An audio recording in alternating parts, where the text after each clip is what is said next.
Hello friends, welcome to our channel. இன்றைக்கி வீடியோவில் Namakkal to Salem இடைப்பட்ட ஒரு கிராமத்தில் இருக்கக்கூடிய ஒரு நபர் வந்து தன்னோட உறவினர் சென்னையில் வேலை செய்கிறாரு அப்படின்னு தெரிஞ்சுக்கிட்டு தன்னோட உறவினர் வந்து ஏன்டா இப்படி சொந்த ஊர்லேருந்து கஷ்டப்படுற, என் கூட வா, அங்கே போயிட்டு நல்லா சம்பாதிக்கலாம்ல அப்படின்னு சொல்லி அவர் கூப்பிட்டதை நம்பி அவர் கூட போனதுக்கப்புறம் அந்த உறவினர்னாலேயே இவருக்கு நடந்த ஒரு அமானுஷ திகில் சம்பவத்தை பற்றி தான் இன்றைக்கி வீடியோவில் முழுமையாக பார்க்க போகிறோம்.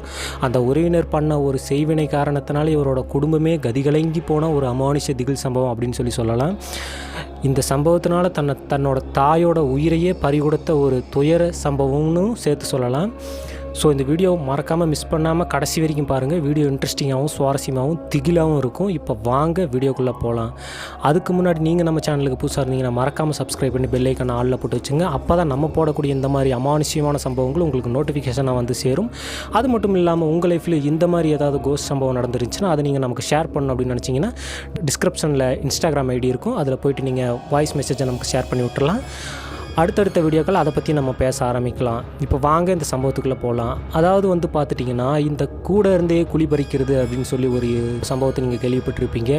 ஆனால் இங்கே வந்து கூட கூட்டிகிட்டு போன நபரே குழி பறிச்சிருக்காரு. அந்த குழி பறித்தது மட்டும் இல்லாமல் அந்த கூட இருக்கிறோட தாயவே அந்த குழியில் போட்டு மூடுற அளவுக்கு ஒரு கொடூரமான சம்பவத்தை பண்ணியிருக்காரு. அப்படி என்ன நடந்துச்சு அப்படின்னு சொல்லிட்டு இந்த வீடியோ பார்த்துடலாம். வாங்க வீடியோக்குள்ளே போகலாம். அதாவது வந்து பார்த்துட்டிங்கன்னா, சேலம் டு நாமக்கல்லுக்கு இடைப்பட்ட ஒரு கிராமத்தில் வசிக்கக்கூடிய ஒரு நபருக்கு நடந்த ஒரு திகில் சம்பவம். இந்த சம்பவத்தில் பாதிக்கப்பட்ட நபரோட பெயர் என்ன அப்படின்னு சொல்லிட்டு வந்து பார்த்திங்கன்னா திருமுருகன். அந்த திருமுருகனோட குடும்பத்தார் எப்படி அப்படின்னு சொல்லிட்டு வந்து பார்த்திங்கன்னா, அவருக்கு வந்து மூத்த மகன், அவருக்கு கீழே வந்து ஒரு 3 தம்பிகள் இருக்காங்க. அப்படி இருக்கும்போது என்ன ஆகுது அப்படின்னு சொல்லிட்டு வந்து பார்த்திங்கன்னா, சொந்த ஊரில் வந்து அவங்க பெரும்பாலும் கிராமத்து சைடில் வந்து அதிகம் வேலை வாய்ப்புகள் இல்லாதனால, மேலும் அந்த பக்கம் வந்து சம்பளமும் கம்மி அப்படிங்கிறனால தன்னுடைய உறவினர் வந்து அந்த ஊர்லேருந்து சென்னையில் போய் வேலை செய்கிறாரு. அவர் வந்து நல்லா சம்பாதிக்கக்கூடிய காரணத்தினால அந்த உறவினரே கூப்பிடுறாரு இவரை. இந்த மாதிரி ஏன்டா இங்கே இருந்துட்டு கஷ்டப்படுற, என் கூட வா, அங்கே வந்து நான் வேலை வாங்கி தரேன், அப்படி வேலை வந்து செய்ய, நீயும் 10 ரூபா சம்பாதிக்கலாம்ல அப்படின்னு சொல்லிட்டு அவரே ஒரு நல்லெண்ணத்தில் சொல்கிற மாதிரி அப்போ வந்து அந்த நல்லெண்ணத்தோடு தான் கூட்டிகிட்டு போகலாம் அப்படின்னு சொல்லிட்டு இவர்கிட்ட சொல்கிறாரு. அப்போ இவர் என்ன பண்ணுறாரு அப்படின்னு சொல்லிட்டு பார்த்தா, சரி நம்மளும் போகலாம், நம்மளும் குடும்பம் கஷ்டத்தில் இருக்குது அப்படின்னு சொல்லிட்டு முதல்ல இவர் மட்டும் அவர் கூட போகிறாரு. அப்படி போயிட்டு அங்கே வந்து பார்த்திங்கன்னா வேலை வாய்ப்புகள் நல்லா கிடைக்க ஆரம்பிக்குது. அப்போது சென்னையில் வந்து மறைமலை நகர் அப்படிங்கிற ஒரு ஊரில் வந்து பார்த்திங்கன்னா அந்த சரௌண்டிங்கில் இருக்கிற ஒரு ஏரியாவில் வந்து தங்கி வேலை செய்ய ஆரம்பிக்கிறாங்க. அப்படி தங்குற இடம் எப்படி இருக்குது அப்படின்னு பார்த்தா, அவங்க வந்து வேலைக்காக கூலி தொழிலாளி வேலைக்காக தானே போயிருக்காங்க.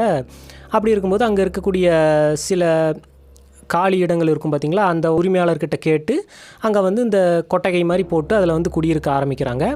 அப்படி குடியிருந்துக்கிட்டு இவர் வந்து வேலைக்கு போகிறாரு. அப்போது வருமானம் நல்லா வர காரணத்தினால என்ன பண்ணுறாரு அப்படின்னா, தன்னுடைய ஊருக்கு வரும்போது தன்னோட குடும்பத்தையும் சேர்த்து கூட்டிகிட்டு போயிடலாம் அப்படின்னு சொல்லிட்டு தன்னுடைய தம்பிகள் இருக்காங்க இல்லையா, அவங்களுக்கும் ஏதாவது வேலை வாங்கி கொடுக்கலாம் அப்படின்னு சொல்லிட்டு கூட்டிகிட்டு போகலாம் அப்படின்னு முடிவெடுத்து தன்னோட ஊருக்கு வந்து தன்னோட அம்மாவையும், அப்பா வந்து ஏதோ காரணத்தினால இறந்துருக்காரு, தன்னோட அம்மா 3 தம்பிகள் அவங்கள வந்து கூட்டிகிட்டு அதே கொட்டகைக்கு போகிறாங்க. அப்படி போயிட்டு அங்கே வந்து தங்கி வேலை செய்ய ஆரம்பிக்கிறாங்க.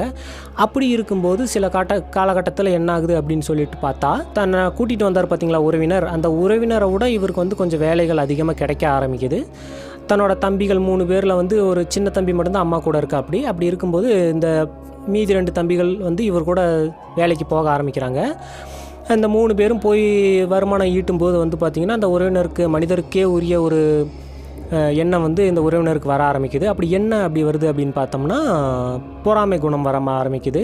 என்னடா நம்ம தான் கூட்டிகிட்டு வந்தோம், இவன் நமக்கு மேலே போக ஆரம்பிக்கிறானே அப்படின்னு சொல்லிட்டு பொறாமைப்பட்டு இவர் என்ன பண்ணுறாருனா, இவர் செஞ்ச அந்த ஒரு செயல்னால், அவர் செய்யும்போது அதை நினச்சி செஞ்சாரா என்னன்னு தெரியல, ஆனால் இவர் செஞ்ச அந்த ஒரு சிறு தவறுனால தன்னுடைய உறவினரோட குடும்பமே கதிகலங்கியும் நிலைகுலைஞ்சும் போகிற அளவுக்கு ஒரு சம்பவத்தை பண்ணியிருக்காரு. அப்படி என்ன நடந்திருக்கு அப்படின்னு சொல்லிட்டு வந்து பார்த்தோம். அந்த பக்கத்து உறவினர் குடும்பம் இருக்குது பார்த்திங்களா, அந்த திருமுருகன் அப்படிங்கிற ஒரு குடும்பம் வந்து நல்லா தான் போயிட்டுருக்கு. ஆனால் சில நாட்கள் போக போக அவங்களுக்கு என்ன ஆகுது அப்படின்னு சொல்லிட்டு வந்து பார்த்தோம்னா, அப்படியே வேலைகள் கொஞ்சம் கொஞ்சமாக குறைய ஆரம்பிக்கிறது மட்டும் இல்லாமல் தன்னோட தாயாருடைய உடல்நிலை வந்து கொஞ்சம் அப்படியே உடம்பு சரியில்லாமல் போக ஆரம்பிக்குது தன்னோட தாய்க்கு. அப்படி உடம்பு சரியில்லாமல் போகும்போது ஒரு காலகட்டத்துக்கு பிறகு இவங்க 3 பேர்த்துக்கும் பெரிதாக அந்த இடத்துல வேலையே கிடைக்காத மாதிரி ஒரு நிலைமை ஏற்பட ஆரம்பிக்குது. யாரை போய் கேட்டாலும், இல்லைப்பா இருந்தால் கூப்பிட்றேன், ஆள் கரெக்டாக இருக்குது, நான் இருந்தால் கூப்பிட்றேன் அப்படின்னு சொல்ல ஆரம்பிக்கிறாங்க.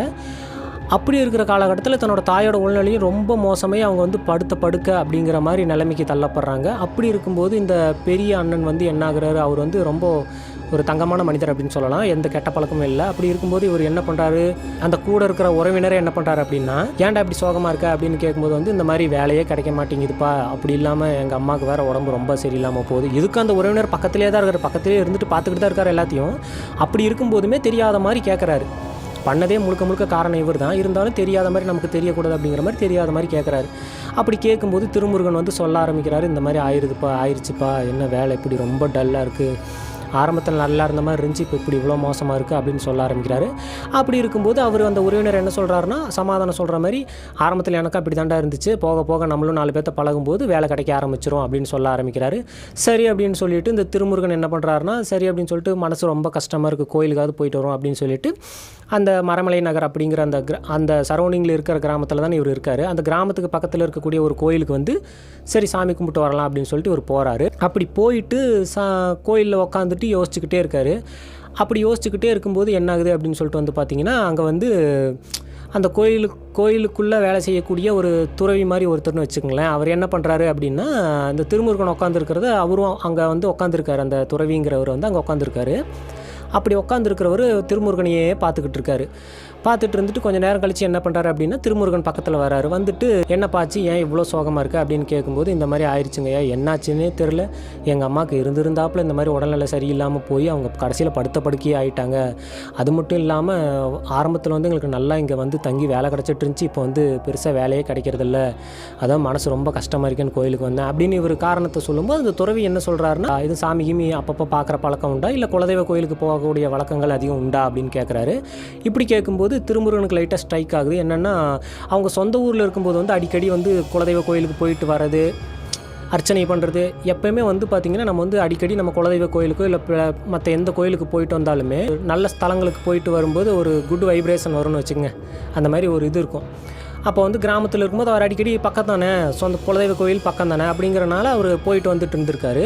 ஆனால் இப்படி சென்னைக்கு வேலைக்கு வந்தனால பெருசாக போக முடியல, சம்பாதிக்கிற ஆர்வம் வந்துருச்சு. அந்த ஆர்வத்தில் வந்து பெரிதாக போகல. அப்போ அந்த துறவிக்கிட்ட என்ன சொல்கிறாரு, இல்லைங்கய்யா அதிகம் அப்படி கிராமத்தில் இருக்கும்போது போவோம், இப்போ வந்து நாங்கள் அதிகம் போகிறதில்ல, பெரும்பாலும் நாங்கள் கோயிலுக்கே போகிறதில்ல, எந்திரிச்சா வேலை விட்டால் வீடு, வேலை முடிச்சுட்டு வரக்கே சாயந்தரம் நைட்டு ஆயிடுது, அதனால் வீட்டுக்கு வந்துடுறோம் அப்படின்னு சொல்லும்போது இவர் துறவி என்னங்கிறாருன்னா, நான் இந்த மாதிரி பிரச்சனைங்கிறப்பா எனக்கு என்னமோ சந்தேகமாக இருக்குது, எதுக்கும் நீ வந்து ஒரு டைம் குலதெய்வ கோயிலுக்கு போயிட்டு வா, சொந்த ஊருக்கு ஒரு டைம் நீங்கள் குடும்பத்தோடு போயிட்டு வாங்க, நல்லது நடக்கலாம் அப்படின்னு சொல்லிட்டு அந்த துறவி வந்து சொல்லிவிட்டு அவர் போயிடுறாரு. சரி அப்படின்னு மனசில் வச்சுக்கிட்டு திருமுருகனும் சரி அப்படின்னு சொல்லிட்டு வந்துடுறாரு. அப்படி வந்துருக்கும்போது என்ன ஆகுது அப்படின்னு சொல்லிட்டு வந்து பார்த்திங்கன்னா, கொஞ்சம் நாட்கள் போக போக இந்த திருமுருகனோட குடும்பத்தில் மேலும் ஒரு அமானுஷத்தோட ஆட்டம் ஆரம்பிக்க தொடங்குது. என்ன ஆகுது அப்படின்னு சொல்லிட்டு வந்து பார்த்திங்கன்னா, தன்னோட தாயாரை வந்து உடல்நிலை சரியில்லாமல் படுத்த படுக்கையாக இருக்காங்க பார்த்தீங்களா. அப்படி இருக்கும்போது இரவு டைமில் என்ன பண்ணுறாங்க அப்படின்னு பார்த்தா, திடீர்னு அவங்க எந்திரிச்சு ஐயோ அம்மம்மா அப்படின்னு கதற ஆரம்பிச்சிடுறாங்க. அவங்க அம்மா யாருமே இல்லாத இடத்த பார்த்து ஐயோ அங்கே என்ன நிற்கிது, என்னமோ நிற்கிது, என்னை கொல்ல வருது அப்படின்னு கத்த ஆரம்பிக்கிறாங்க. இதெல்லாம் நான் பார்க்கும்போது திருமுருகன் ஆரம்பத்தில் என்ன பண்ணுறாரு அப்படின்னு சொல்லிட்டு வந்து பார்த்தா, அவர் கண்களுக்கு அது தெரியறதில்ல. அப்படிங்கிறனால ஒருவேளை நம்ம அம்மாவுக்கு மனநலம் சரியில்லாமல் போயிருச்சோ அப்படின்னு மனசை நினச்சிட்டு இவர் போய் பக்கத்தில் அவங்க அம்மாவை ஆசுவாசப்படுத்தி ஆறுதல் படுத்துகிறாரு, ஒன்றும் இல்லாமல் அப்படின்ட்டு. அப்படியே போகும்போது நாட்கள் அதிகமாக ஆக அவங்க அம்மாவோட நடவடிக்கைகள் வந்து ரொம்ப மோசமாக ஆரம்பிக்குது. என்ன பண்ணுறாங்க அப்படின்னா, நைட்டு பெரிதாக அவங்க தூங்குறதே இல்லை, இவங்களையும் தூங்க விடுறதும் இல்லை. மேலே அவங்க உடல்நிலை வந்து ரொம்ப மெலிஞ்சிக்கிட்டே போகிறாங்க. ரொம்ப ஒரு சாப்பிட முடியாத அளவுக்கும் ஒரு வார்த்தை பேச முடியாத அளவுக்கு அந்த மாதிரி போகக்கூடிய ஒரு சிச்சுவேஷன் வர ஆரம்பிக்குது. இப்படி இருக்கும்போது திருமுருகனுக்கு ஒன்றுமே புரியல, என்ன தான் நம்ம வாழ்க்கையில் நடக்குது, நம்ம என்னடா அப்படி தப்பு பண்ணிட்டோம், என்ன நம்ம வாழ்க்கையில் நடக்குது அப்படின்னு சொல்லிட்டு இவரால் ஒன்றுமே அந்த டைமில் இவருக்கு ஒன்றும் தோணலை. மேலும் யாரையும் இவர் வந்து பெரிதாக தப்பாக நினைக்கல, சொந்தக்காரங்களை ஏன்னா கூட்டிகிட்டு வந்தே அவர் தானே அப்படின்னு இவருக்கு தோணலை இல்லையா, பெரிதாக எதுவுமே தோணலை. அப்படி இருக்கும்போது நாட்கள் போக போக அவங்க அம்மா வந்து அங்கங்கே பார்த்து கத்த ஆரம்பிக்கிறாங்க. ஒரு நாள் நைட்டு என்ன பண்ணுறாங்க அப்படின்னு சொல்லிட்டு பார்த்தா, திருமுருகனோட அம்மா வந்து என்ன பண்ணுறாங்க அப்படின்னா, இவங்கெல்லாம் படுத்து தூங்கிட்டு இருக்காங்க. அம்மா வந்து கட்டிலில் படுத்துட்டு இருக்காங்க, இவங்க 3 பேர் கீழே படுத்துட்டு தூங்கிட்டு இருக்காங்க. அப்படி இருக்கும்போது திடீர்னு அவங்க அம்மா வந்து விட்டத்தை பார்த்துட்டு, விட்டன்னா அந்த கொட்டகையோட விட்டத்தை பார்த்துட்டு, அங்கே பாருங்கடா ஏதோ நிற்கிதுடா அப்படின்னு கதற ஆரம்பிக்கிறாங்க. அப்படி இருக்கும்போது இவர் திருமுருகன் வந்து பார்க்குறாரு. பார்க்கும்போது ஒன்று காணோம். சரி நம்ம அம்மா சொல்கிறாங்களே என்னவா தான் இருக்கும் அப்படின்னு, என்னம்மா தெரியுது அப்படின்னு இவர் கேட்கும்போது என்ன சொல்கிறாங்க அப்படின்னு சொல்லிட்டு வந்து பார்த்திங்கன்னா, அவங்க அப்படி சொல்லும்போது திருமுருகனே கண்ணால் பார்க்கலன்னாலும் மிரண்டு போயிட்டார் திருமுருகன். அவங்க அம்மா அப்படி என்ன சொல்கிறாங்கன்னா, அங்கே பாடுறா, முடியெல்லாம் விரித்து போட்டு ஒரு சின்ன உருவம் ஒன்று தொங்கிட்டு இருக்குடா, அது தொங்கிட்டு நாக்க திடீர்னு பெருசாக நீட்டுது, கண்ணெல்லாம் வெளியே வர மாதிரி பண்ணுது, என்னை பார்த்துட்டு ஓவராக கேட்கன்னு சிரிக்குதுடா, அதை பார்த்தா எனக்கு பயமாக இருக்குடா. அது இல்லாமல் நீங்கள் வேலைக்கு போகிறேன்னு வெளியே போகிற சமயத்துலலாம் என்னை யாரோ என் மேலே ஏறி உட்காந்துட்டு நெஞ்சிலேயே குத்துற மாதிரியும் என் கழுத்தை பிடிச்சி நெரிக்கிற மாதிரியும் ஒரு உணர்வு தென்படுதுடா, அதனால தான்டா நான் இப்படி கத்துறேன், எனக்கு என்னமோ நடக்குதுடா அப்படின்னு அவங்க அம்மா வந்து சொல்லி கதற ஆரம்பிக்கிறாங்க. அதை கேட்டோன்னே திருமுருகன் அதை பார்க்கலனாலும் அதை நினச்சி பயந்துட்டார். சரிம்மா அப்படின்னு அவங்க அம்மா ஆறுதல் படுத்திட்டு இவரும் வந்து அந்த இடத்துல படுத்துக்கிட்டு அந்த துறவி சொன்னதை பற்றி யோசிச்சுக்கிட்டே இருக்கார். ஒரு வேளை இது நம்ம அந்த துறவி சொன்ன மாதிரி அமானுஷத்தோட ஏதாவது வேலையாக இருக்குமோ, நமக்கு ஏதாவது பண்ணியிருப்பாங்களோ அப்படின்னு. அப்பயும் அவர் என்ன நினச்சிக்கிறாருன்னா, நம்ம சொந்த ஊரில் நம்ம வீட்டில் ஏதாவது பண்ணியிருப்பாங்களோ அப்படின்னு நினச்சிட்டு தான் சரி நம்ம குலதெய்வ கோயிலுக்கு போயிட்டு வரலாம் அப்படின்னு சொல்லிட்டு இந்த திருமுருகன் மட்டும் கிளம்பி சொந்த ஊருக்கு போகிறாரு, இவங்களை இங்கேயே விட்டுட்டு. அப்படி போகும்போது என்ன பண்ணுறாரு அப்படின்னா, அந்த உறவினரை அந்த பக்கத்தில் அந்த ஒரு உறவினர் இருக்கார் பார்த்தீங்களா, அந்த உறவினர்கிட்ட தான் கடனையே வாங்கிட்டு போகிறாரு சொந்த ஊருக்கு போகிறதுக்கு. அந்தளவுக்கு இவரோட நிலைமை ஆயிடுச்சு. நான் ஊருக்கு போயிட்டேன் அப்படின்னு அந்த உறவினர்கிட்டயே கடனை வாங்கிட்டு போகிறாரு சொந்த ஊருக்கு. அப்படி போயிட்டு அங்கே குலதெய்வ கோயிலில் சாமி கும்பிட்டு, அவரோட குலதெய்வம் வந்து பார்த்திங்கன்னா கருப்புசாமி. அந்த கருப்புசாமி கோயிலில் போயிட்டு அவரோட இதெல்லாம் சொல்லி புலம்பிட்டு சாமி கும்பிட்டு திரும்ப வரலாம் அப்படின்னு சொல்லிட்டு வரும்போது என்ன ஆகுது அப்படின்னு சொல்லிட்டு வந்து பார்த்திங்கன்னா, இந்த சின்ன சின்ன அருவாலாம் அந்த குத்தி வச்சுருப்பாங்க பார்த்தீங்களா, அந்த அருவா இது மாதிரி சாமிக்கு முன்னாடி குத்தி வச்சுருப்பாங்க இல்லைங்களா, அந்த அருவாவில் வந்து ஒரு அருவா மட்டும் இவரோட வேட்டியை பிடிச்ச மாதிரி ஆகுது. அப்போது லைட்டாக அந்த வேட்டி கிழிஞ்சிருது. அப்போ வந்து அவர் வந்து பெரிதாக அதை எடுத்துக்கல. சரி அப்படின்னு சொல்லிவிட்டு அங்கேருந்து கிளம்பி ஊருக்கு வந்துடுறாரு. அந்த திருநீர் அவங்க அம்மாவுக்கு வச்சுடுறாரு, பசங்களுக்கெல்லாம் கொடுக்குறாரு. அந்த அர்ச்சனை பண்ண பூக்கள் இதெல்லாம் வீட்டில் வச்சுருக்கும்போது வந்து பார்த்திங்கன்னா, அப்போ கொஞ்சம் வீடு வந்து அதுக்கப்புறம் கொஞ்சம் நார்மலாக ஆரம்பிக்குது. அப்படி கிட்டத்தட்ட ஒரு வாரம் ஒரு 10 நாள் வீடு வந்து நார்மலாக ஆரம்பிக்குது. அவங்க அம்மாவும் வந்து கொஞ்சம் நல்லா இருக்கிற மாதிரி இருக்காங்க. அந்த நைட் டைம் அந்த இதெல்லாம் வருது பார்த்திங்களா, அந்த உருவத்தை பார்த்தா எதானு சொல்லும் போதெல்லாம் அதெல்லாம் வந்து பெரிதாக அவங்களுக்கு தெரியறதில்ல. அப்படி இருக்கும்போது ஒரு 10 நாள் அப்படி போகுது. 10 நாள் கழித்து சரி வேலைக்கு போகலாம், இன்றைக்காவது போய் பார்க்கலாம் அப்படின்னு சொல்லிட்டு போய் பார்க்குறாங்க. பெரிதாக யாரும் வேலைக்கு கூப்பிட்ற மாதிரி இல்லை. சரி அப்படின்னு சொல்லிட்டு திரும்பி வந்துடுறாங்க. வந்துட்டு அன்றைக்கி இரவு வந்து என்ன பண்ணுறாங்க, சரி படுக்கலாம் அப்படின்னு சொல்லிட்டு நார்மல் ஆயிடுச்சுல்ல அப்படின்னு நார்மல் ஆகுது. அம்மாவும் கொஞ்சம் தேறி வராங்க அப்படின்னு சொல்லிட்டு நார்மலாக படுக்க ஆரம்பிக்கிறாங்க. அன்றைக்கி நைட்டு என்ன ஆகுது அப்படின்னு சொல்லிட்டு வந்து பார்த்திங்கன்னா, அன்றைக்கி நைட் அவங்க லைஃப்பில் நடந்ததான் மிகப்பெரிய ஒரு அமானுஷ சம்பவம் அப்படின்னு சொல்லலாம். இந்த டைம் திருமுருகனும் அதை வந்து கண்ணார உணர ஆரம்பிக்கிறாரு, என்ன நடக்குது அப்படின்னு சொல்லிட்டு வந்து பார்த்தா கிட்டத்தட்ட இரவு ஒரு 11:30-12 மணி பக்கத்தில் ஆகுதுன்னு வைங்களேன். அன்றைக்கி வந்து அவங்க அம்மாவும் நார்மலாக தூங்கிட்டு இருக்காங்க, இவர் திருமுருகன் தம்பிகள் எல்லாம் நார்மலாக தூங்கிட்டு இருக்காங்க. அப்படி இருக்கும்போது வெளியே வந்து காத்தடிக்கிற மாதிரி ஒரு சத்தம் கேட்குது. அந்த சத்தம் கேட்டோடனே இவங்க வந்து கொட்டகை தானே, காற்று வரணும் அப்படின்னு சொல்லி கதவை வந்து திறந்து வச்சுட்டு தான் தூங்கிட்டு இருக்காங்க. அப்படி தூங்கிட்டு இருக்கும்போது வெளியிருந்து இந்த நம்ம கால் வந்து டங்குன்னு வச்சு நடந்தோம்னு வைங்களேன், ஒரு சத்தம் லைட்டாக அது வரும் தெரியுங்களா. காலை வந்து நம்ம நார்மலாக நடக்கிறது வேறு, அதே காலை வந்து வேணும்க்குன்னு தின்னுன்னு வச்சு நடப்போம் பார்த்தீங்களா, அந்த மாதிரி டங்குன்னு வச்சு நடக்கிற மாதிரி ஒரு உணர்வு வந்து திருமுருகனுக்கு கேட்க ஆரம்பிக்குது. யாரா கொட்டைக்குள்ளே வரா, ஒரு வேளை சொந்தக்காரங்க எது வராங்களோ அப்படின்னு சொல்லிட்டு அவர் படுத்துட்டு இருக்கும்போதே லைட்டாக கண்ணை முழிச்சுக்கிட்டு கொட்டையோட வாசலை பார்க்குறாரு. அப்படி பார்க்கும்போது கிட்டத்தட்ட ஒரு 2-2.5 அடி ஒரு உருவம், ஒரு சின்ன பையன் மாதிரி ஒரு உருவம் பார்த்திங்கன்னா, அதோட முடியெல்லாம் பார்த்திங்கன்னா காலை தாண்டி கீழே தர வரைக்கும் தொங்குது. அப்படி தொங்குது, பார்க்குறதுக்கு கருன்னு இருக்குது அந்த உருவம். பல்லெல்லாம் பார்த்திங்கன்னா இந்த கீழ் உதட்டுலேருந்து ரொம்ப கீழே தொங்குற மாதிரி, மேல் பல்கள் வந்து கீழ் உதட்டுலேருந்து ரொம்ப கீழே இப்படி தொங்குற மாதிரியும், கை காலெலாம் குட்டியாக இருக்கிற மாதிரியும் ஒரு 2-2.5 அடி உருவத்தில் ஒரு உருவம் வந்து அங்கேருந்து இப்படி நடந்து வருது. அதை பார்த்த உடனே திருமுருகன் மிரண்டு ஐயோ அப்படின்னு கத்திட்டாரு. கத்தினோடனே என்ன ஆகுது அப்படின்னு சொல்லிட்டு பார்த்தீங்கன்னா, அந்த உருவம் வந்து சடக்குன்னு காற்றுல கரையிற மாதிரி கரைஞ்ச உடனே என்ன ஆகுது, திருமுருகன் எந்திரிச்சிட்டு கண்ணை துருட்டி பார்க்குறாரு. ஒன்றும் காணாம், அந்த பக்கம் காணாம். ஒருவேளை இது நம்ம கற்பனையாக இருக்குமோ அப்படின்னு நினச்சிட்டு திருமுருகன் மறுபடியும் படுத்துடுறாரு. அப்படி படுத்து கொஞ்சம் நேரம் கழித்து என்ன ஆகுது அப்படின்னு பார்த்தீங்கன்னா, அவங்க அம்மா திடீர்னு அணத்த ஆரம்பிக்கிறாங்க. நம்ம நெஞ்சு மேலே யாரோ ஏறி உட்காந்துட்டு நம்ம கழுத்தை பிடிச்சி நெரிச்சாங்கன்னு எப்படி இருக்கும் நமக்கு அப்படின்னு அணத்துவோம் பார்த்தீங்களா, அந்த மாதிரி அவங்க அம்மா அணத்த ஆரம்பிக்கிறாங்க. அப்படி அணத்தும்போது திருமுருகன் திடீர்னு முழிச்சு பார்த்தா அப்பயும் அவருக்கு ஒரு பெரிய ஒரு அதிர்ச்சி. என்ன ஆகுது அப்படின்னு பார்த்தா, அவர் அந்த கதவுக்கிட்ட பார்த்த அதே உருவம் அவங்க அம்மாவோட நெஞ்சு மேலே ஏறி உட்காந்துட்டு அவங்க அம்மா கழுத்தை பிடிச்சி சிரிச்சுக்கிட்டே நெரிக்குது. அதுவும் சிரிச்சுக்கிட்டே கழுத்தை பிடிச்சி நெரிச்சிக்கிட்டு இருக்கு. நெரிக்கும் போது அவங்க அம்மா துடிக்கிறாங்க, அவங்க அம்மா பயங்கரமாக துடிக்கிறாங்க. அதை பார்த்த உடனே திருமுருகன் ஐயோ கருப்பா அப்படின்னு கத்துறாரு. அந்த கத்துன சத்தத்தை கேட்டவுடனே சட்டக்குன்னு திருமுருகனை இப்படி திரும்பி பார்த்துட்டு அந்த கொட்டையோட வாசல் வழியாக காற்று மாதிரி கரைஞ்சி போயிடுச்சு. இதை பார்த்தோன்னே திருமுருகன் மிரண்டுட்டு அடித்து பிடிச்சி ஓடி அவங்க அம்மா பக்கத்தில் வந்து அம்மா அம்மா அப்படின்னு தட்டி தட்டி எழுப்ப பார்க்குறாரு. அவங்க அம்மா கிட்டேருந்து பெரிதாக எந்த ரிப்ளையும் அப்போதைக்கு வர மாதிரி தெரியல. ஆனால் அவங்க உயிரோடு தான் இருக்காங்க. அப்படி இருக்கும்போது திருமுருகன் என்ன பண்ணுறாரு அப்படின்னு சொல்லிட்டு வந்து பார்த்தா சரி அப்படின்னு சொல்லிட்டு அந்த கருப்பனோட திருநீர் வீட்டில் வச்சுருந்தார் பார்த்தீங்களா, அந்த திருநீர் எடுத்து அவங்க அம்மாவுக்கு வச்சுட்டு இவரும் கொஞ்சம் வச்சுக்கிட்டு அந்த வாசல் கிட்ட லைட்டாக கொஞ்சோண்டு தூவி விட்டுட்டு படுத்துடுறாரு. மறுநாள் விடிஞ்சோடனே நம்ம ஏதாவது ஒரு சாமியாரை பார்க்கணும் அப்படின்னு சொல்லிட்டு என்ன பண்ணுறாரு அப்படின்னா, மறுநாள் விடிஞ்ச உடனே இந்த ஏரியாக்குள்ளே இருக்கிற ஒரு சாமியாரை வந்து போய் பார்க்கலாம் அப்படின்னு சொல்லிட்டு பார்க்க போகிறாரு. அப்படி பார்க்கும்போது என்ன ஆகுது அப்படின்னா, அவர் வந்து வீட்டிலலாம் பார்க்குறாரு. பெரிதாக ஒன்றும் அவருக்கு தெரில. அவர் வந்து டூப்ளிகேட்டு சாமியாராக இருப்பார் போல். பெரிதாக ஒன்றும் தெரில. சரிப்பா அப்படின்னு சொல்லிட்டு என்னமோ இருக்குது அப்படின்னு பேச்சு. சும்மா அவர் நம்பணும், பணம் போடணும் இல்லையா அப்படிங்கிறனால சும்மா ஏதோ ஒன்று இருக்குது அப்படின்னு சொல்லிட்டு அப்படி இப்படின்னு பூஜை பண்ணணும் அப்படின்னு சொல்லிட்டு ஒரு கிட்டத்தட்ட அப்போயே வந்து பார்த்திங்கன்னா ஒரு 2,000-3,000 அந்த கணக்கில் வந்து அவர் சம்பளம் அப்படின்னு சொல்லிட்டு வாங்கிக்கிட்டு இவங்களையும் சில பூக்கள் மாலைகள் இதெல்லாம் வாங்கிட்டு பழங்கள் இதெல்லாம் வாங்கிட்டு வர சொல்லிவிட்டு அந்த வீட்டில் ஒரு பூஜை பண்ண மாதிரி பண்ணிவிட்டு அவ்வளோதான்ப்பா ஒன்றும் இல்லை இனிமேல் உங்கள் அம்மா நல்லாயிருவாங்க அப்படின்னு சொல்லிட்டு இவர் போக ஆரம்பிச்சிடுறாரு.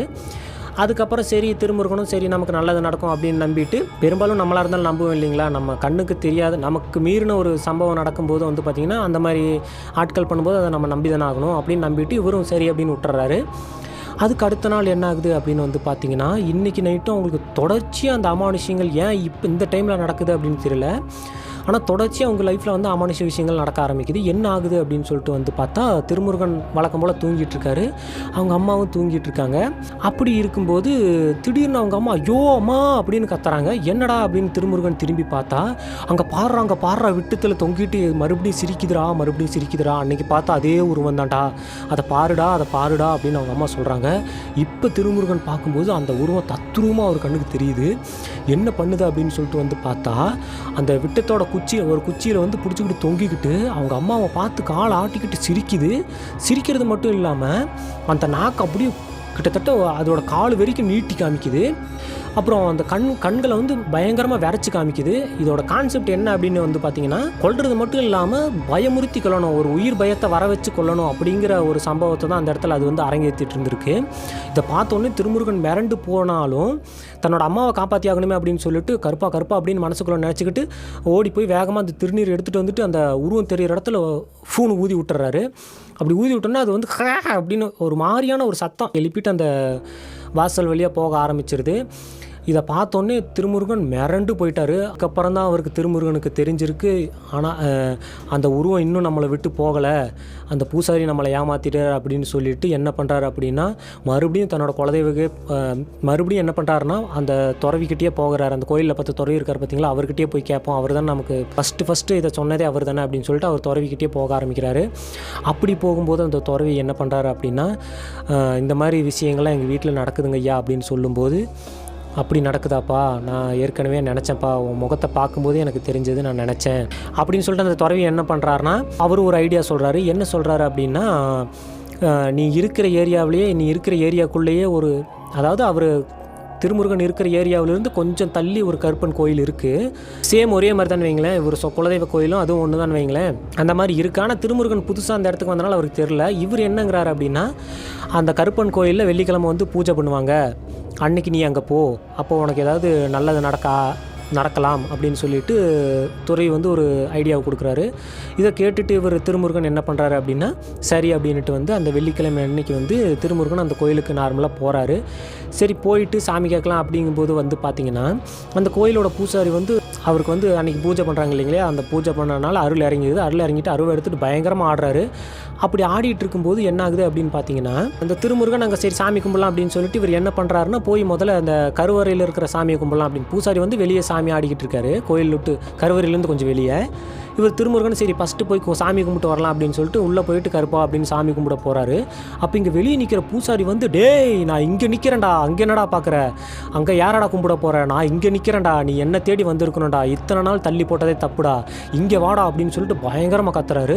அந்த கத்துன சத்தத்தை கேட்டோன்னே கத்துனோடனே யாரை கத்துறாரு அப்படின்னு நினச்சிட்டு திருமுருகன் அப்படி இப்படின்னு பார்க்குறாரு. டே ஒன்னத்தாண்டா இங்கே வாடா, உங்கள் அம்மா சாக கிடக்கிறா இல்லையா அப்படின்னு சொல்லும்போது திருமுருகனுக்கு புரிஞ்சிருச்சு. அப்புறம் அடித்து பிடிச்சி அங்கேருந்து ஓடியாந்து இவர் காலிலே விழுந்துடுறாரு.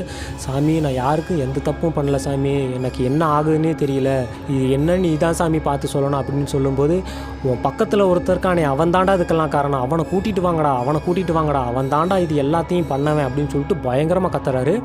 அப்படி இருக்கும்போது திருமுருகன் என்ன பண்ணுறாருன்னா அவசர அவசரமாக போய் இந்த மாதிரி உன்னை கூப்பிட்றாங்கப்பா அப்படின்னு, இவர் வந்து பெரிதாக எதையும் சொல்லலை, உன்னை கூப்பிட்றாங்கப்பா அப்படின்னு சொல்லிவிட்டு அவரை கூப்பிட்டுட்டு அப்போ வந்து அவர் கோயிலுக்கு வரமாட்டேன், நான் எதுக்கு வரணும், நான் வேலைக்கு போனியா அப்படின்னு சொல்லி இவர் அந்த உறவினர் வந்து வர தடை பண்ணுறாரு, வரமாட்டேன் அப்படிங்கிறாரு.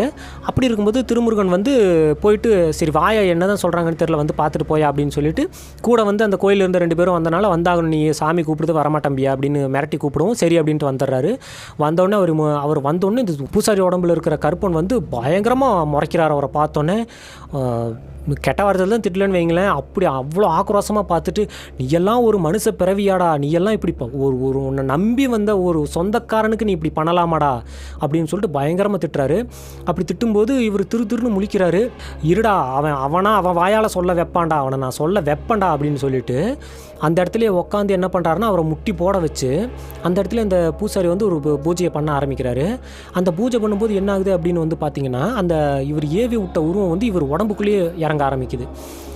இறங்கினதுக்கப்புறம் என்ன நடந்ததுன்னு மரியாதையாக சொல்லி இந்த இடத்துல அப்படின்னு சொல்லும்போது சொல்லி இவர் கருப்பன் பூசாரி வந்து மிரட்டும் போது அந்த உருவம் வந்து தயங்கிக்கிட்டே ஒன்று சொல்லுது, என்ன நடந்திருக்கு அப்படின்னு சொல்லிட்டு வந்து பார்த்தா, இந்த திருமுருகன் வந்து வந்த ஸ்டார்டிங்கில் நல்லா சம்பாதிச்சிட்டு இருந்தார் பார்த்தீங்களா, அப்போ வந்து இந்த உறவினருக்கு ரொம்ப ஒரு பொறாமையாக இருந்திருக்கு. என்னடா நம்மளோட அதிகமாக சம்பாதிக்கிறான், நமக்கு மேலே போயிடுவான் போலையே அப்படின்னு என்ன பண்ணியிருக்காரு அப்படின்னா, அவருக்கு தெரியக்கூடிய ஒரு மாந்திரிகவாதியை போய் பார்த்து, கெட்ட மாந்திரிகவாதின்னு வைங்களேன், கெட்ட மாந்திரிகவாதியை போய் பார்த்து இவர் தொழிலையும் நொடிக்கணும், அது இல்லாமல் இந்த குடும்பத்தில் யார் வந்து தலைமை வந்து பார்த்திங்கன்னா அவங்க அம்மா தான்.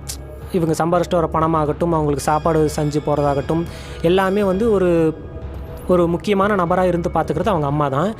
அப்படி இருக்கும்போது அவங்க அம்மா வந்து ஸ்லோவாக படுக்கையாக இறந்து போகணும். இவங்க குடும்பம் வந்து நிலகுலைஞ்சு போயிடணும், பிரிஞ்சு போயிடணும் வைங்களேன், குடும்பமே இல்லாமல் ஆயிடணும் அப்படின்னு சொல்லிட்டு இந்த உறவினர் என்ன பண்ணுறாருன்னா அவங்களுக்கு ஒரு சின்னதாக ஒரு செய்வனை செஞ்சு ஒரு குட்டிச்சாத்தானே ஏவி விடுறாரு அந்த குடும்பத்துக்கு. அப்படி ஏவி விட்டது தான் இந்தளவுக்கு ஆங்காரமாக ஆகி அந்த குடும்பத்தையே குலைக்கணும் அப்படின்னு சொல்லிட்டு ஒரு பயங்கரமான வேலையை பார்த்துட்டு இருந்திருக்கு. இந்த உறவினர் என்ன நினச்சிருந்திருக்காரு அப்படின்னா, சரி சாதாரணமாக அவங்க குடும்பம் வந்து பிரிஞ்சு போயிடும், இந்த ஊரை விட்டு போயிடுவாங்க அப்படின்னு நினச்சிட்டு அவர் பண்ணியிருந்திருக்காரு. ஆனால் அந்த மாந்திரிகவாதி பண்ணது என்ன அப்படின்னா, ரொம்ப ஆக்ரோஷமான ஒரு குட்டிச்சாத்தானை வந்து ஏவி விட்டுருந்துருக்காரு. இப்படி நடந்துட்டு இருக்கும்போது இதெல்லாம் நடந்துச்சு, இவன் தான் இப்படி சொன்னான், என்னை ஏவி விட்டான், நான் வந்து அவன் அந்த அம்மாவை கொல்லணும் அப்படின்னு சொல்லிட்டு சித்திரவதை பண்ணி கொல்லணும் அப்படின்னு தான் அவங்களுக்கு முன்னாடி அப்படி தோற்றம் அழைச்சேன். அந்த பையனையும் இந்த வீட்டை விட்டே பைத்தியம் முடிச்சு ஓட வைக்கணும் அப்படின்னு நினச்சிட்டு தான் அவனுக்கும் தோற்றம் அளிக்க ஆரம்பித்தேன். அவங்க அம்மாவை கிட்டத்தட்ட சாகிற கண்டிஷனுக்கு கொண்டு போயிட்டேன், ஆனால் நீங்கள் வந்து இப்போ என்னை பிடிச்சிட்டிங்க அப்படின்னு சொல்லும்போது வந்து பார்த்திங்கன்னா, மரியாதையாக இவனை விட்டு ஓடி போயிரு, இனிமே இந்த மாதிரி நடந்துச்சு அப்படின்னா உன்னை நான் அழிச்சிருவேன், இந்த பூமியிலே நீ இல்லாத அளவுக்கு பண்ணிடுவேன் அப்படின்னு சொல்லும்போது அந்த குட்டிச்சாத்தனை என்ன பண்ணுது அப்படின்னு சொல்லிட்டு வந்து பார்த்திங்கன்னா, அப்புறம் பல பூஜைகளெல்லாம் பண்ணி அதை வந்து அந்த இடத்த விட்டு சத்திவாக்கு வாங்கிட்டு துரத்தி விட்டுறாங்க. துரத்தி விட்டுட்டு இந்த குட்டிச்சாத்தான ஏவுன நபரை வந்து பார்த்திங்கன்னா, இன்றைக்கி நைட்டோடு நீ இந்த ஊரில் இருக்கக்கூடாது, மரியாதையை மூட்டை முடிச்ச கட்டிட்டு இந்த ஊரை விட்டு ஓடி போயிரு அப்படின்னு சொல்லிட்டு அவரை மன்னிச்சு விட்டுறாங்க. தெய்வம் தானே மன்னிச்சு விட்டுரும் இல்லையா, மன்னிச்சு விட்டுறாங்க. இதுக்கு மேலே உனக்கு ஒன்றும் நடக்காதுரா அப்படின்னு சொல்லிட்டு இந்த பூசாரியும் அந்த திருமுருகனை வந்து ஆசீர்வாதம் பண்ணிவிட்டு, நீ சரி இதுக்கு மேலே வாழ்க்கையில் ஒன்றும் நடக்காது அப்படின்னு சொல்லிட்டு வீட்டுக்கு போக சொல்கிறாரு. அப்படி வீட்டுக்கு போய் திருமுருகன் சரி நமக்கு எல்லாம் நல்லா தான் நடந்திருக்கும் அப்படின்னு வீட்டுக்கு போய் பார்க்கும்போது என்ன ஆகுது அப்படின்னு வந்து பார்த்திங்கன்னா, தன்னோட தாய் வந்து இறந்து போயிடுறாங்க. அந்த குட்டிச்சாத்தான் சொன்ன வேலையை முடிச்சுட்டு தான் அந்த இடத்த விட்டு போயிருக்கு. அதை பார்த்தோன்னே கத்தி கதறி அழுகிறாரு. அப்படி அழுதுட்டு அப்புறம் என்ன பண்ணுறது, மேலும் படுத்த படுக்கையாக இருக்கிறவங்க இதுக்கு மேலே எந்திரிச்சு நடக்கிறது சாத்தியமில்லாத ஒரு விஷயம் அப்படின்னு நினச்சிட்டு மனசை தேத்திக்கிட்டு அவங்கள அங்கேருந்து சொந்த ஊருக்கு வந்து வண்டி பிடிச்சி எடுத்துகிட்டு வந்து சொந்த ஊர்லேயே இது பண்ணிவிட்டு, நமக்கு வருமானம் வரலைனாலும் பரவாயில்ல, நம்ம சொந்த ஊர்லேயே இருந்துக்கலாம், அடிக்கடி நம்ம குலதெய்வ கோயிலுக்கு போய்க்கலாம் வந்துக்கலாம், நம்ம இந்த வெளியூர் வேலையே வேணாம்ப்பா அப்படின்னு சொல்லிட்டு சொந்த ஊர்லேயே இருக்க ஆரம்பிச்சிட்டாங்க. அந்த உறவினர் வந்து என்ன ஆயிருக்காரு அப்படின்னு சொல்லிட்டு வந்து பார்த்திங்கன்னா, அந்த ஏரியா விட்டு கொஞ்சம் வெளி ஏரியாவுக்கு தான் போயிருக்காரு. அப்படி போயிருக்கும்போது என்ன நடந்திருக்கு அப்படின்னா, காலையில் வந்து பகலில் வந்து நேரத்துலேயே வேலைக்கு போக ஆரம்பிக்கணும் இல்லையா, அதனால் பகலில் நேரத்தில் கொஞ்சம் விடிய காத்தால் வேலைக்கு போகும்போது என்ன நடந்திருக்கு அப்படின்னு தெரில, என்ன எப்படின்னு தெரில. அந்த வண்டியில் வேலைக்கு நேரத்தில் போயிட்டு இருக்கும்போது என்ன ஆகுதுன்னா, ஏதோ அந்த இடத்துல ஆக்சிடெண்ட்டோ என்னமோ ஆகி வந்து பார்த்திங்கன்னா அந்த உறவினருக்கு கையும் காலும் உடஞ்சிருது. மார்கள் வாங்கின மாதிரி ஆயிடுதுன்னு வைங்களேன். கையும் காலும் உடஞ்சி படுக்கை ஆகிட்டார் அவர். அப்படி இருக்கும்போது தன்னோட மனைவி தான் வேலைக்கு போய்ட்டும் அவரை பார்த்துக்கிட்டும் வீட்டில் வந்து பார்த்துக்கிட்டும் இருக்கிறாரு அப்படின்னு வந்து இவர் வந்து இன்னொரு உறவினர் மூலியமாக கேள்விப்பட்டிருக்காரு. அப்போது இவர் திருமுருகன் என்ன நினச்சிக்கிறாருன்னா, அவன் செஞ்ச தப்புக்கு சரியான தண்டனை அந்த கருப்பனையை கொடுத்துட்டான் அப்படின்னு நினச்சிட்டு மனசு தேத்திட்டு சொந்த ஊர்லேயே கிடைக்கிற வேலைகளை பார்த்துக்கிட்டு தன்னோட வீட்லேயே தன்னோட 3 தம்பிகளோட சந்தோஷமாக இருக்கும். இப்போ சந்தோஷமாக இருக்கும். ஆனால் என்ன எனக்கு வருத்தம்னா, எங்கள் அம்மாவை என்னால் காப்பாற்ற முடியாமல் போயிடுச்சு அப்படின்னு சொல்லிட்டு கண்ணீர் மல்க இந்த சம்பவத்தை நமக்கு சொல்லி முடிச்சிருக்காரு. இதில் வந்து நான் என்ன ரொம்ப மனம் வருத்தப்பட்டேன் அப்படின்னு வந்து பார்த்திங்கன்னா, கேவலம் ஒரு பணத்துக்காக பாருங்கள், ஒரு உறவினரே, ஒரு சொந்தக்காரரே, நம்ம அதிகமாக நம்புறது யாரை நம்புவோம்? நம்ம உறவினரை தான் நம்புவோம். அப்படி இருக்கிற ஒரு உறவினரை கேவலமான ஒரு காசுக்காகவும் ஒரு வேலைக்காகவும் இப்படி பண்ணி தன்னோட அம்மா வயதில் இருக்கக்கூடிய ஒரு நபரை வந்து கொலை செய்து ரொம்ப மன்னிக்கத்தகாத ஒரு விஷயந்தான் நான் சொல்லுவேன். இந்த சம்பவத்தை பற்றி நீங்கள் என்ன நினைக்கிறீங்க அப்படிங்கிறத மறக்காமல் கமெண்ட் பாக்ஸில் சொல்லிட்டு போயிருங்க. இந்த மாதிரி உங்கள் லைஃப்லையும் ஏதாவது கோஸ்ட் சம்பவம் நடந்துருந்துச்சுன்னா நமக்கு ஷேர் பண்ணணும்னு நினச்சிங்கன்னா கீழே நம்ம இன்ஸ்டாகிராம் ஐடி டிஸ்கிரிப்ஷனில் இருக்கும். அதில் போய்ட்டு நீங்கள் ஷேர் பண்ணி விட்டுறலாம். அதை பற்றியும் நம்ம அடுத்தடுத்த வீடியோக்களில் பேச ஆரம்பிக்கலாம். இன்னொரு அமானுஷ்யமான திகில் சம்பவத்துடன் உங்களை சந்திக்கிறேன். நன்றி. பாய்.